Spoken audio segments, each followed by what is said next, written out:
Coco. I am also an international student, but from Taiwan. I often felt lonely in the States, and watching your videos always healed me. So, the question I want to ask is, how do you deal with loneliness? Hello everybody, this is Coco, and today's video topic is going to be about loneliness. At this point of my life, I've done so many things alone. I eat alone, I cook alone, I watch K-dramas alone, that's a really sad one. I've been to the movies alone once. I also go grocery shopping alone. I also moved alone. That time I almost cried. I am not joking, I almost cried. I flew to a different country alone. I've drank alone. I've been to the hospital alone. Can't think of any more, but I've done basically a lot of things alone. But the funny thing is, when I do these things alone, I don't really feel lonely, you know? So this is the saying, you can be alone but not lonely. And sometimes, oddly enough, when I'm surrounded by people, I feel lonely. So today's video is going to be more casually chit-chat about my take on loneliness and how I overcame it over time. Funny thing with loneliness is that it is an emotion that sometimes just hits you like a truck, like it comes out of nowhere. And for me, the last time I dealt with very severe loneliness is when I first moved back to New York. That brings us to the first point that I want to raise. Before you try to combat with loneliness, try to identify your reason for being lonely or for feeling lonely. Because for me, I was so confused as to why I was so lonely, but then I realized it is because I was physically isolated. When I first moved back to New York, I wanted to save some money on rent, so I decided to rent out an apartment out in Jersey City. When I'm talking about out in Jersey City, I was talking about like the last stop on the PATH train. It was so far out. Yes, I saved some money on rent, but I was so far away from the city and all my friends, and I lived alone. So it's not only just a matter of safety, but the feeling of isolation. The idea that I'm all by myself somewhere and that I just felt so empty. At first, I was like, oh, maybe once I start moving in, start putting things in my apartment, I'll feel better. So I just kind of pushed it aside and ignored it and suppressed all my negative feelings about living in the location until I remember very clearly one day there was a thunderstorm and I just collapsed. I realized how lonely I felt, how helpless I was, and that I'm not as strong as I thought I was. And that's totally fine. But the first initial step is to identify your source of loneliness. And for me at that time, when I realized that, oh, it is not that I'm not capable of living alone. It's the fact that I'm not capable of being so far away from the center. So this is literally the most spoiled thing I've ever done in my life. But I decided to break the lease and pay a penalty just so I can move out of that place, move into the city. Even though the place is significantly smaller, I felt so much more at ease and healed emotionally. I wasn't having those breakdowns every single night. I wasn't crying myself to sleep. I realized that I completely cleared up my sense of loneliness. So the first step I recommend everyone do is to try to find your source of loneliness and the reason to it. Because a lot of the times, there are reasons to things. It could be hormonal, it could be situational. At the end of the day, the most important thing is how you feel and your heart. Like if you have to force yourself to do things that you don't like, if you can't even drag yourself out of bed, if you have to cry yourself to sleep every single night, you only live this many years in your life.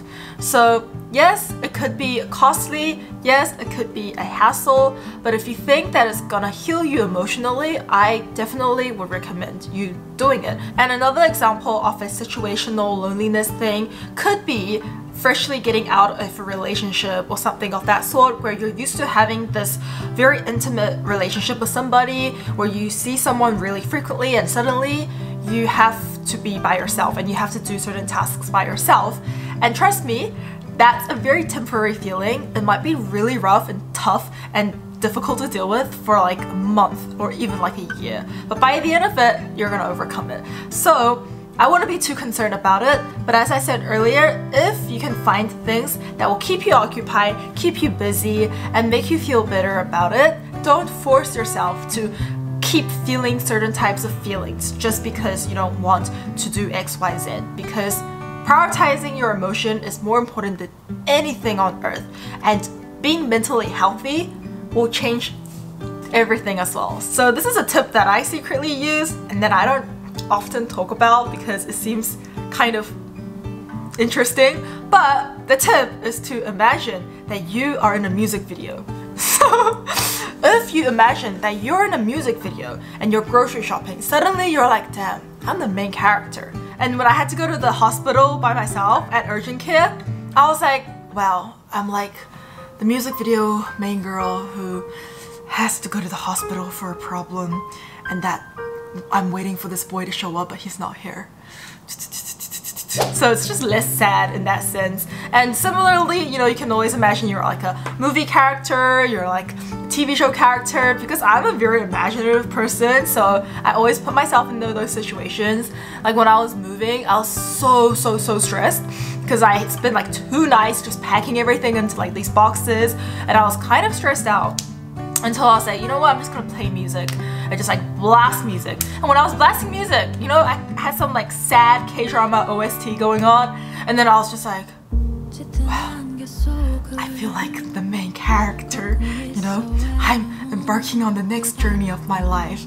So it's a tiny tip, but it just helps you turn the situation around a little bit. And I think it's just like the lens that you see certain things. Like if you change the lens that you're seeing these things, then, you know, suddenly it becomes romantic. And I know I always say this, romanticize your life, but romanticizing my life changed my life. And now I really do feel like the main character. So everything that I do, good or bad, is just something to remember, something to cherish. So if you're feeling the sense of loneliness, then just, you know, imagine you're the music video main character who is going through a very lonely phase of their life, and soon it will blossom and everything will be amazing. And the next thing, which is also something that everybody talks about, is to find a hobby that will keep you occupied. And that is honestly the most powerful tip anyone can give you. A lot of people say this about like relationship breakups as well, to keep you distracted, but throughout the journey of you pursuing that hobby, learning about it, or doing things, activities associated with it, you always end up meeting more people. I've heard a lot of stories where this person A broke up with someone, so she decided to pick up a new hobby. So okay, let's go rock climbing. Right, goes to this place where she rock climbs, and like, you know, 1 week, 2 weeks in, she met a guy at the rock climbing place, and it's like, bam, nice, I wasn't even looking anymore, and now there's a new person, whatever. That's like a very common story that we all hear. But even if that second part doesn't happen, the moment that you pick up that hobby, you're just so occupied with everything. And if you think about it, the feeling of loneliness is essentially just you having emotions but having nowhere to vent or nowhere to express and show your affection, right?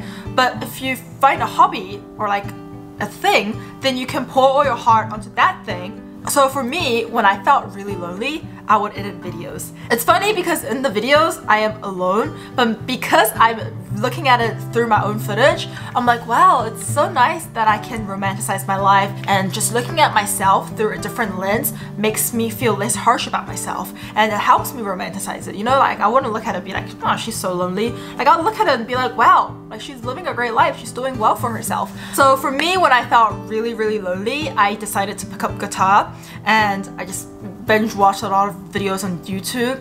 And another good thing about having a hobby or picking up a hobby is that you end up finding a community of people who wants to do the same thing or who likes the same things, and people usually share their thoughts on certain things. So that's kind of the power of the internet, where you might not have a solid group of friends, or you might not have this physical community of people that you resonate with, but online there's so many like-minded people.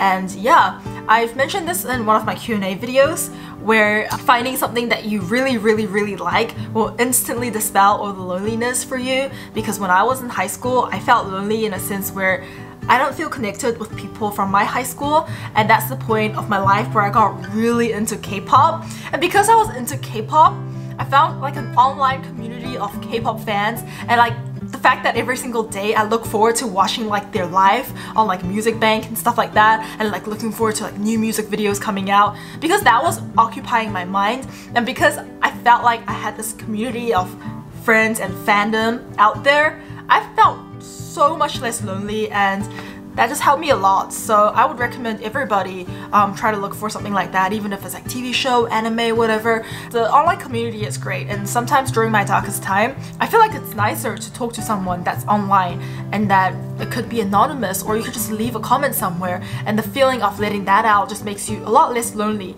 I'm really grateful that the person who made this comment, whoever you are, thank you so much first of all, said that watching my videos made him less lonely. I'm grateful because that's the whole point of me making videos in the first place. Even like back when I did college vlogs, or I did like how I got into NYU, I just want to deliver some sort of value. And these days I enjoy making these videos because I love reading all the comments in my comment section. Like, they're just really wholesome. So to wrap up, I just want to emphasize that feeling lonely is a very temporary feeling. If anything, it is something that is good for you, because after loneliness comes independence. And once you can truly be alone without feeling lonely, you can do whatever you want, you know, you're invincible. And I think it's such a great feeling to spend quality time with yourself, and within a year or 2 or 4 or 5 or whatever, you're gonna look back to that phase of your life and be like, "Aw, look at me, all lonely and everything, and now I'm like so much better at dealing with these things." So yeah, I hope this video is comforting, and I hope you enjoyed the content. Again, I have an anonymous question asking link in every single one of my videos, so feel free to go there and ask any questions. You can get as personal as you want, and I will see you guys in my next videos. These days I've been uploading more spontaneously.